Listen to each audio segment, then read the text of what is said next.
I wanted to share some tips about microdosing for your first time.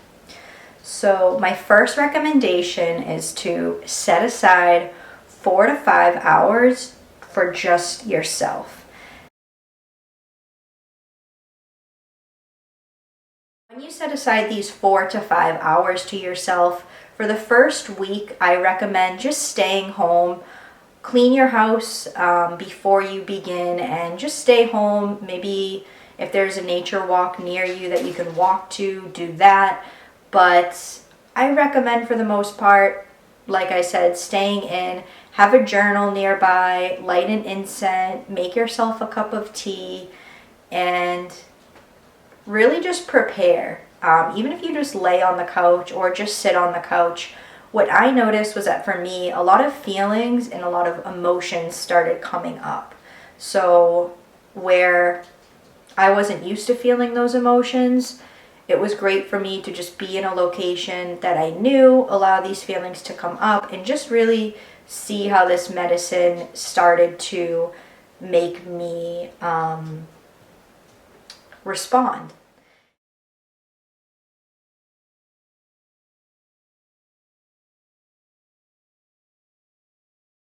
I would say if you're microdosing and jumping into work or emails or anything else that's just in your normal routine that you do every day, the same neurons in your brain are firing and wiring, and there's not much room to allow yourself to feel what comes up. So when microdosing, I know that for myself, I feel a lot of feelings. I don't feel like this trippy craziness. I feel feelings that are within myself, and I know that if I was answering emails or going on work calls or whatnot, it would be a lot harder to feel, which is why it is so important to me and anybody that I could recommend to get quiet. Give yourself space. It does usually take about an hour before you're going to start to feel any effects, so also keep that in mind too.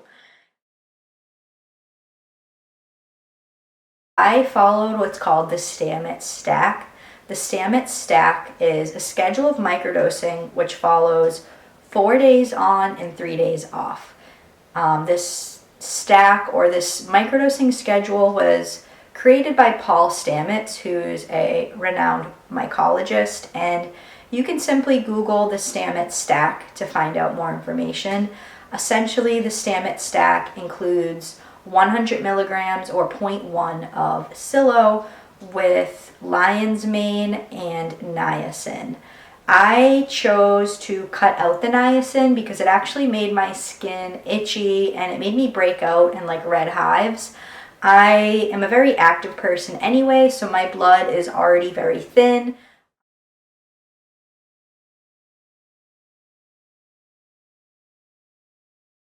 Stamets stack does recommend 100 milligrams of psilo or 0.1 gram.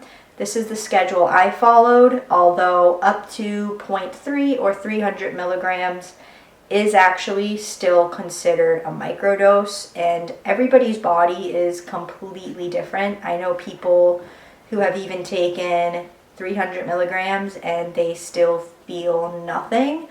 Again, we're not going for any type of trippy feeling here. We're going for rewiring our brains and really dedicating that time to reset our internal pathways. So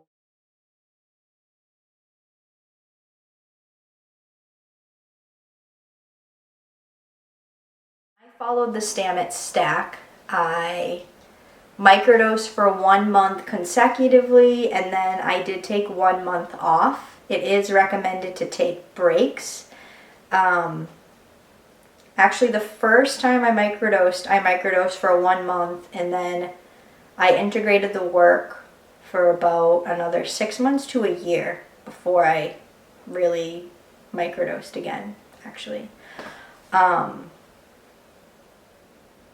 It's a medicine that it's not something you take and you become dependent on, or you need more and more and more the higher your tolerance gets. It's not like that.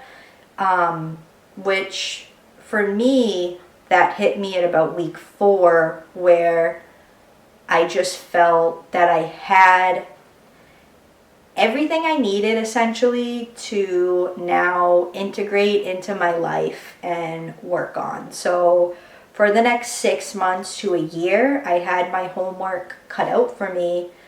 I had really seen what patterns and emotions showed up for me that were holding me back. And a mantra that I love to use is I am loving awareness, because sometimes when these limitations and this self-talk we have in our head, sometimes when we become aware of it, it can be easy to pull the trigger and start attacking. Like, why didn't I see this sooner? Why am I like this? How did this happen? That can happen really quick. And the thing is that if we didn't have these awarenesses, we would not know that we needed to change or work on these things about our personalities and the way we are. So by using the mantra, I am loving awareness, and actually becoming extremely grateful for each thing that I saw that was limiting me or holding me back, has helped me so much, because it actually allows even more and more awarenesses to be brought to the surface. Thank you guys so much for watching this video. If you have any questions or comments, please leave them below. Also, follow me on TikTok and Instagram at Microdose Mother. I really look forward to making a lot more content and just raising awareness of healing mental health and healing depression and anxiety through alternative medicines and self-love practices. Again, thank you so much, and I really appreciate it.